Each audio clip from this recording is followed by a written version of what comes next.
Alright boys, Epi 6. Here we go. So, I'm claiming some XP from a daily objective, but as you can see, end on Ballet's mine. It took me just under 2 days to complete the objective. It didn't take very many games, probably about 15 to 20 in total, just to you grind out the rivals, you grind out the battles. I see a lot of people building teams. You know, I was playing against a lot of full League One teams or full French League French teams. I didn't see the point. I played Dembele and Talvin on 7 chemistry and got all of those done in a couple of games. I got a lot of the other stuff done very simply. Of course, there's a couple you need teams for to make it easier, but I only see the point in buying a couple of players. Like for instance, the Rivals one where you need a certain amount of, you need like a French, or this or that or whatever. Obviously you need to build a team for that, but that one there, one Dutch, one French, and was it English or something? You need to build a bit of a team for that, but anyway, it was a very easy objective, and something that I hope EA do every promo.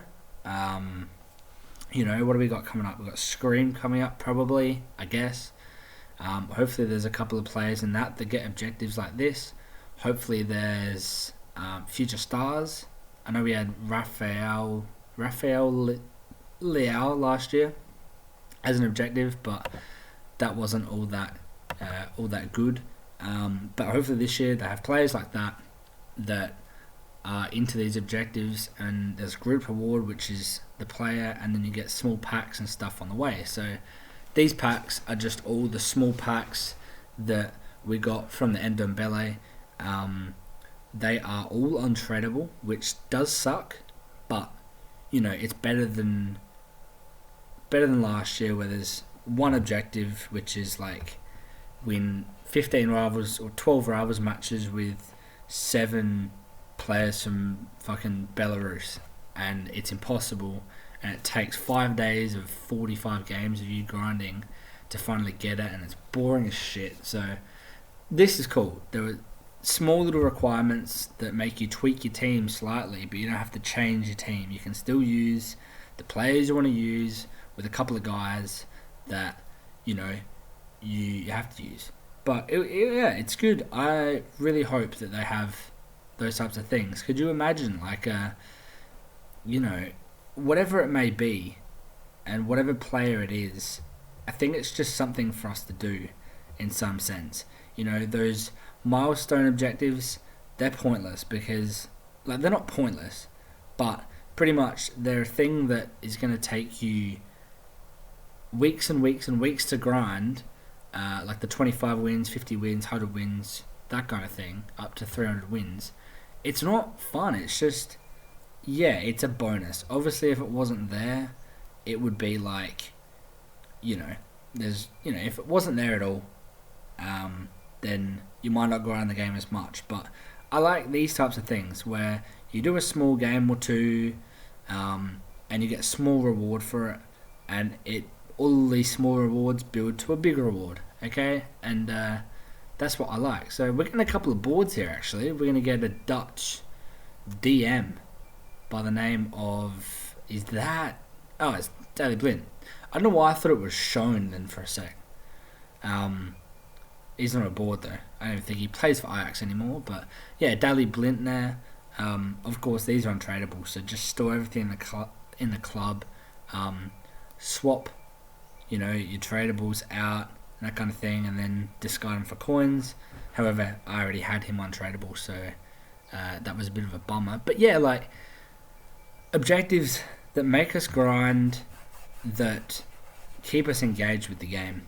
I think EA can do a lot more with milestones. I've mentioned this a couple episodes ago, that why isn't there an objective for scoring 100 goals in Rivals? So you have it staged the same. You have 25 goals in Rivals, 50 goals in Rivals, 100 goals, 200 goals, 350 and 500, or something like that. Why don't you have goals for Rivals, goals for squad battles, goals for champs? Then why don't you have assists, clean sheets, for all three, why don't you then score 100 goals in friendlies, score 200 goals in friendlies, 400 goals in friendlies, 100 in swaps, 100 in mystery ball, all of these, whether they be for packs. I mean, EA love doing their pack thing. It's a bit shit. So, anyway, players would be a lot better. As you can see here, speaking of players, I just bought Umtiti for the team. So I've got Ter Stegen in there, Umtiti and Gabriel Palista in at centre back. And also, as you see here, I'm selling Javi Martinez for upwards of 10,000 coins. And you're thinking, why, He was not that expensive last epi when you packed him. Or 2 episodes ago when I packed him. EA released UEFA marquee matchups. I should have probably invested into it. I actually really knew that Spurs were playing, is it Barca? Dortmund, and then Bayern were playing somebody. We'll see. Bayern and Spurs were playing, so the players inflated a little bit, and I decided to sell the ones that I wasn't using for the SPC. Inter were playing Barca, that's what it was. So it was Bayern and Spurs, Inter and Barca. The Bayern players were the super expensive ones. Spurs had gone up a little bit, and I believe Barcelona's was going up a bit as well. So I'm just shipping them off, getting some extra coins in because I wanted to make a few team upgrades. Because as you see, Elena here is about 2,000 coins. Elena, about 2,000 coins, 1,500. He's never normally that price, It's a deadbeat, non-rare. Even the silvers that I'd packed over the past few weeks, or past week, I'd stored in the club. As you can see, they're selling here, man. 1,500 coins is 1,200 more than they normally sell for. So I might as well just get them up, get them gone. Even this guy here, he's got 1.1k bids on him, so we'll just launch him up at 1,300, get him sold. Because I'm looking at bringing in a couple new signings. As you know, Felipe Anderson has been pretty underwhelming for me. And I believed it was down to the fact that his left foot isn't as good as his right. I was favouring his right, and I wanted a left footer out on that left-hand side because Willian was doing bits with his right foot out on the right-hand side. So I went out and bought Douglas Costa and then Allen for my holding midfield role. I have gotten rid of Talisca, even though Talisca was sick. Talisca's going to stay on the bench, but Talisca's amazing. But Paulinho was great at that holding position. Allen as well. Just bought him in 65k. I think that's a great price. Yes, he was 50k a couple of weeks ago, but that's fine. Douglas Costa for 26k, and he scored 7 in 5. You're going to see a couple of those coming up in a second. Douglas Costa has been fantastic for me. He's been, leaps and bounds better than Felipe Anderson. He's also 15k cheaper, which, Felipe Anderson has 4-star, probably looks more technical on paper. Douglas Costa being the speedster, the better dribbler. But Felipe Anderson has the better passing, the better shooting, better finishing, that kind of thing.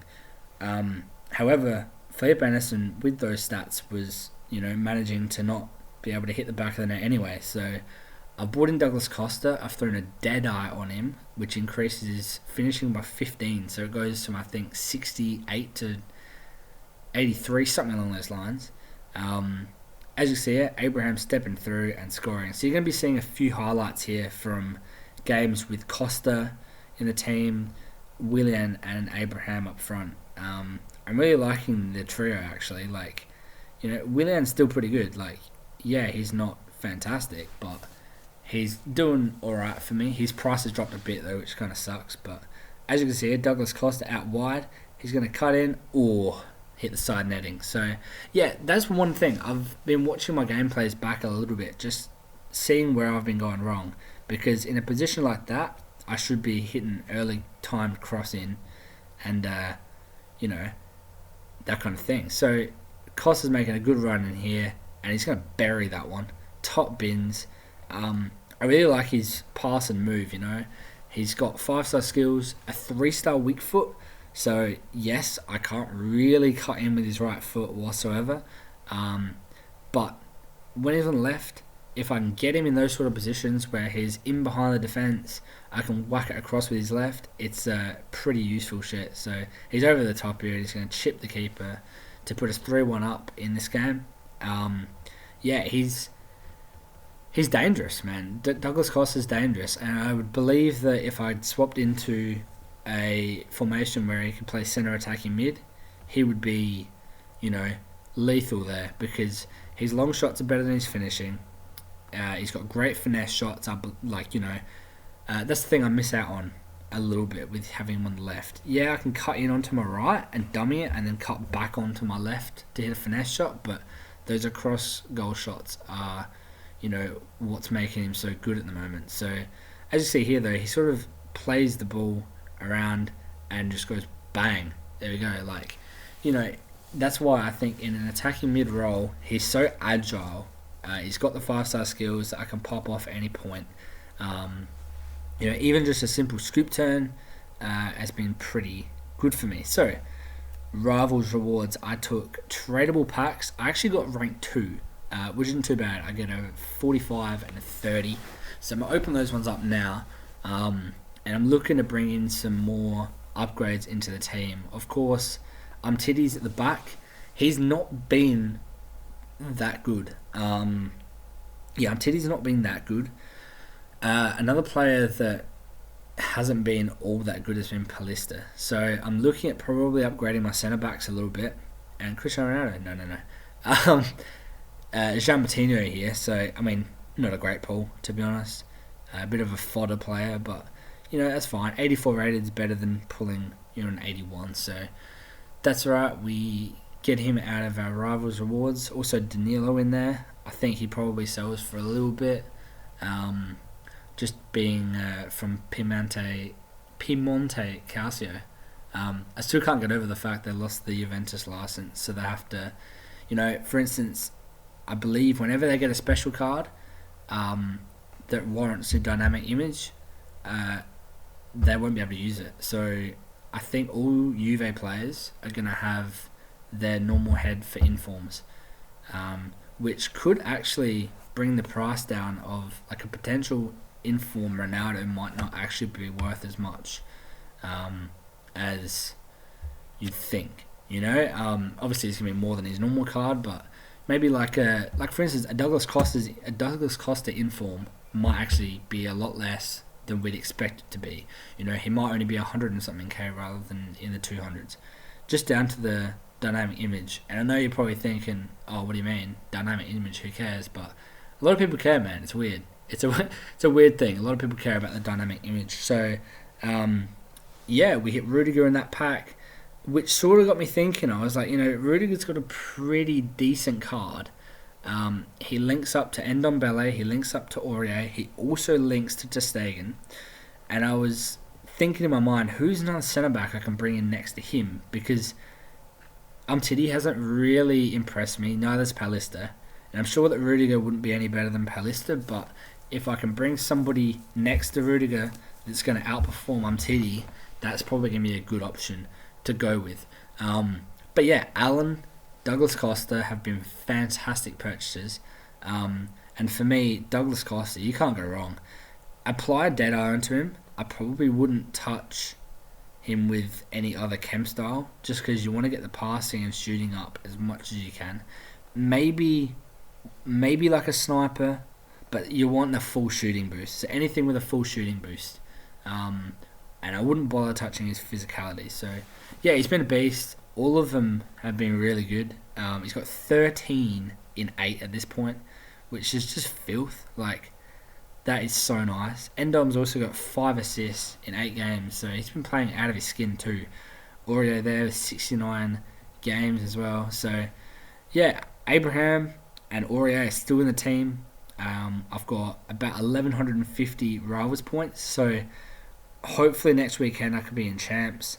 I also want to grind up in squad battles as well to try Elite 2 or 1 for this week. Anyway, I'll catch you boys in Epi 7 where we'll destroy with Allen and Costa again.